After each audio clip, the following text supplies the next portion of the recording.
Let me start by saying thank you very much for inviting me to this groundbreaking conference that I think will help put Circassia back on the map of Europe.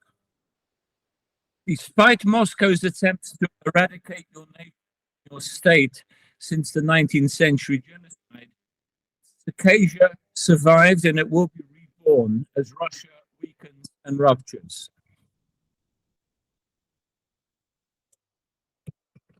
I would like to outline the regional and international ramifications of an independent Circassia, and I think 4 goals are essential to gain international recognition and to develop political and economic relations. National unity, an understanding with other nations in a new Circassia, a regional format of coexistence between the new state entities, and an effective campaign for international status. So let me begin with the first. National unity is essential among all Circassians Adigeans, including among all tribes or sub-ethnic groups from all republics currently within Russia and regions, and between locals and the diaspora. Young people in particular must be involved in the movement for independence, and constant attempts by Moscow to divide and control the Circassian nation must be fully exposed and countered. They do indicate, however, a profound Muscovite fear of Circassian national unity, given the history of determined resistance to Russian imperialism and colonialism. Regarding the second goal, it is essential for Circassians to pursue a process of inclusiveness and understanding with other nations, especially the Balkar, Karachay, Cossack, Russian, and other peoples in the existing republics and regions. As Imperial Russia dissolves, Moscow will try to intensify its divisive policies by pitting nations against each other, including in the North Caucasus. Circassia must avoid falling into that trap. We have already witnessed the implementation of such a Muscovite policy between Ingushetia and North Ossetia, between Ingushetia and Chechnya, and between Chechnya and Dagestan, whereby Moscow exacerbates local grievances and political ambitions to prevent the emergence of a united front against the empire. The framers of a new Circassian constitution and administrative structure must address all potential historical, territorial, and resource disputes to preempt Moscow's destructive strategy.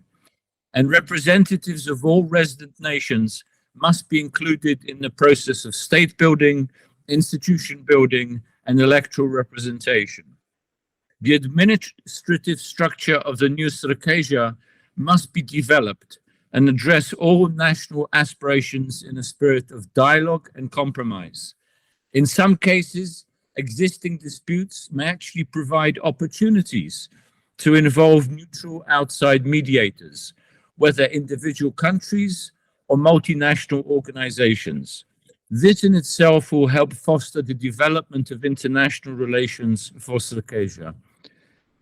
The third goal in the broader North Caucasian region is the establishment of a format for coexistence between new state entities. No one can be certain how many new states will emerge from the collapsing Russia and what exact political structures each will develop. However, one administrative format that may have wide appeal is the establishment of a pan-regional or pan-republican confederal state that will have a sizable population and encompass a broader territory between the Black Sea and the Caspian Sea. The foundations and principles of such a confederal state as the potential successor of the mountaineer republic of the post-Tsarist period must be discussed. A power vacuum could emerge in the North Caucasus much faster than we are currently anticipating, as the central government in Moscow weakens or is disrupted through power struggles, mutinies, and coups as Russia's losses in Ukraine continue to mount. Among the priorities for debate on the liberation agenda will be the role of the current Moscow-appointed governors in the transition to independence, the holding of national elections and referenda on questions of statehood, the drafting of republican and confederal constitutions, the involvement and return of the large North Caucasian diaspora, particularly the Circassian diaspora, in the development of their home countries, the administrative structure of the emerging confederation, and the powers and prerogatives of each republic or entity within the confederation, if that is what is decided. Such a planning process can itself engender cooperation across national, ethnic, linguistic, regional, and religious lines, both in exile and on the ground in the North Caucasus. It is also important to work with representatives of other nations seeking liberation from Russia, especially the Middle Volga republics or the proposed Idel-Ural Federation, as well as the South Siberian and Far Eastern republics and regions, to share experiences and strategies for state construction and international connections. And lastly, the much needed fourth goal is an international campaign for achieving status through interstate recognition.